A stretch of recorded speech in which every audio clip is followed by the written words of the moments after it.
stand-up routine on the topic of Donald Trump's election as president. It's written in a satirical tone, with a mix of observational humor and political commentary. Opening. Good evening, everyone. How's everybody doing tonight? Good? Great, I'm glad to hear it, because I have to talk about something wild that happened a few years ago. Remember when America collectively decided to turn its presidency into a reality show? Yeah, I'm talking about when they elected Donald Trump. You know, the guy who made a career saying, "You're fired," suddenly decided, "You're hired," to 300 million Americans. The announcement. When Trump announced he was running for president, people thought it was a joke.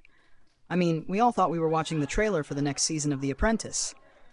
Coming this fall, Donald Trump and the president, because governing a country is just another business deal. People laughed, scoffed, and said, "No way, this guy is serious." And then the primaries came, and suddenly we realized, oh, he's not just serious, he's winning.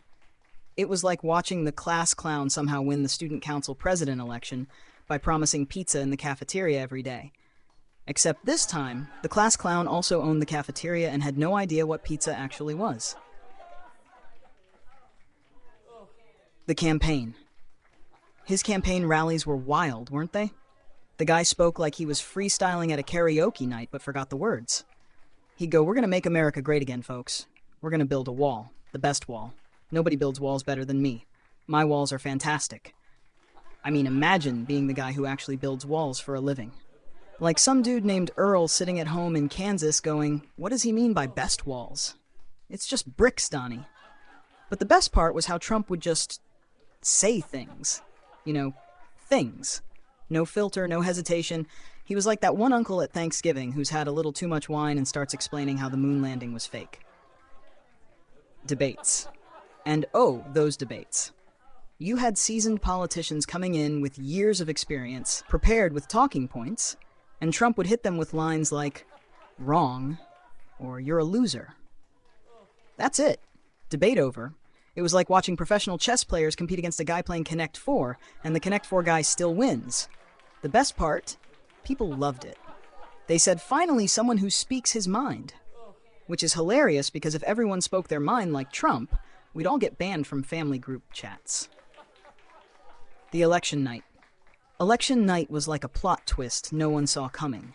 Even he didn't think he'd win. You could see it on his face during the victory speech. He looked like someone who just accidentally bought a mansion on eBay. He got up there and said, "This is a great moment for America, folks." Meanwhile, I'm pretty sure he was thinking, "What the hell do I do now?" Presidency highlights. Now his presidency, oh boy. Every day was like a new episode of a sitcom. You'd wake up and think, what did he tweet today?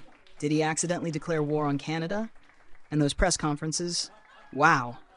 Watching them felt like trying to understand a drunk philosopher. "Nobody knows more about pandemics than me," he'd say.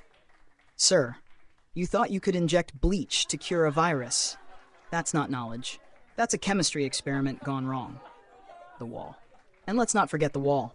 Remember the promise to build a wall and make Mexico pay for it? Well, guess what? He didn't build the wall, and Mexico didn't pay for it. In the end, the wall was just like Trump's hair, full of holes and falling apart in the wind. But here's the thing, folks.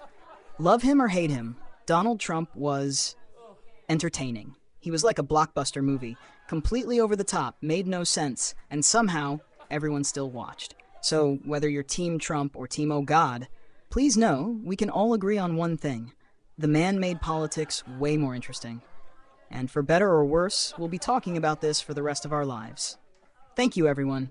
You've been fantastic. Don't forget to tip your waiters and waitresses, and if you see a guy with an orange tan, maybe suggest some sunscreen. Good night.